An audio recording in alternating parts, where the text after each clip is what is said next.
Welcome to Reflection for Thursday of the third week of Lent. Our first reading today comes from Jeremiah, and I love Jeremiah, just the realness with which he writes and speaks at times. And today's reading is very, very blunt about how God's people have failed to do what they're supposed to do. The first part of our reading today says, "Thus says the Lord, this is what I commanded my people. Listen to my voice, then I will be your God, you shall be my people." We've heard that over and over again in the Exodus. Do what I've told you, I'll take care of it. But they obeyed not, nor did they pay heed. They walked in the hardness of their evil hearts and turned their backs, not their faces, to me. Kept choosing sin. Again, every prophet is around the time of the exile, where they're going to have to pay the price for their sin.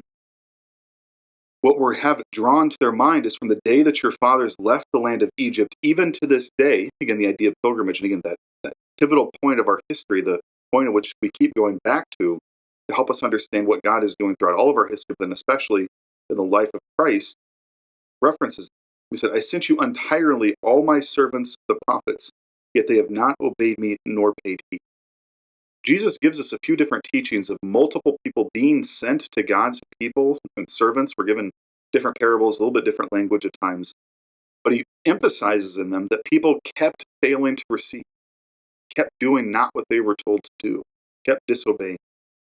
This is a beautiful time to examine our life. Where are we not obeying? Now, we also, of course, by God's grace, want to thank Him where we are. We do want to acknowledge that, especially for somebody who struggles with scrupulosity or focuses more on your sinfulness. We have to acknowledge where God is with us. But we want Him to show us, where am I not being who I'm supposed to be? Of course, maybe we know, maybe a prayer we can pray, one that I pray often, and I'm a little afraid of the day where God actually takes me up on my request, but I ask Him to help me detest my sins a little bit more like He does. I ask for a little bit more because I am weak. But we want to come face to face with this so we can truly be cleansed and purified. And our gospel today speaks again of the division and separation, and that's the work of the end. From Luke's gospel, we're told Jesus is driving out a demon that was mute, and then when the demon had gone, the people said, "By the power of Beelzebul, the prince of demons, he drives out demons." He does this for the work of enemies. Others, to test him, asked him for a sign from heaven, as if casting out a demon isn't already a sign. Now, by this point of the gospel, Jesus has already worked other signs for people to have seen. This is the problem. If we're not open to what God is giving to us, no number of signs, even if we're given a new one every day, is actually going to be enough to move our heart. All right, they might be a prompting for, but if we're not opening ourselves up, God could give us a new miracle every day, every hour, and it wouldn't change us. It's not something that's going to force us into change. It's something we have to be ready to receive. And so Jesus, knowing their thoughts, says, "Every kingdom divided against itself will be laid to waste. The house will fall against house. And if Satan is divided against himself, how will his kingdom stand?" It won't. It doesn't. They lose. They've already lost. This is what we have to realize. Satan wants division.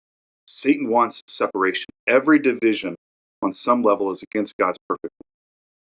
Now, as part of his passive will, he allows it to respect our free will, but his perfect will, what he primarily wants is unity. One of Jesus' final prayers in his last evening is, "Father, let them be one as we are one." Speaking of the apostles, but speaking of all of humanity. And so part of our job is, if we've been talking about with love and compassion, but with challenging words as appropriate, we are called to work for unity, talk with one another, to have conversations, to invite people to change, to allow ourselves to be invited to change, to open ourselves up to what God himself has revealed. And that's what we want to keep doing, is put ourselves at the foot of the Lord. And this idea of separation and fighting, especially within the kingdom of Satan, he talks about when a strong man fully armed guards his palace, his possessions are safe. But when one stronger than he attacks and overcomes him, he takes away the armor on which he relied and distributes his spoils. And this is why it's important for us to make sure we're aligning ourselves with the God. Sometimes we can think and start to fall on our own strength, that I am good enough. We're not by ourselves. We have to have God's grace. You know, we talked about a few days ago. We're told very clearly, without God's help, we can do nothing. Not less, not as much. Do nothing without it. And so we have to open ourselves up to that goodness. The image that has come to me before is, as a younger man, I just want to go toe-to-toe with Satan. I know God's got my back, but I want to jump in there myself. That's stupid. He's stronger than me. Right? He doesn't have a body, but he's smarter. He doesn't need to sleep. He's been around forever. And so he's able to take me on ways I can never hope. Why I continue to give in to sin, because I taking ownership for my choices. But he's able to put me in positions that lead me to sin. And I put myself in them because of my weakness.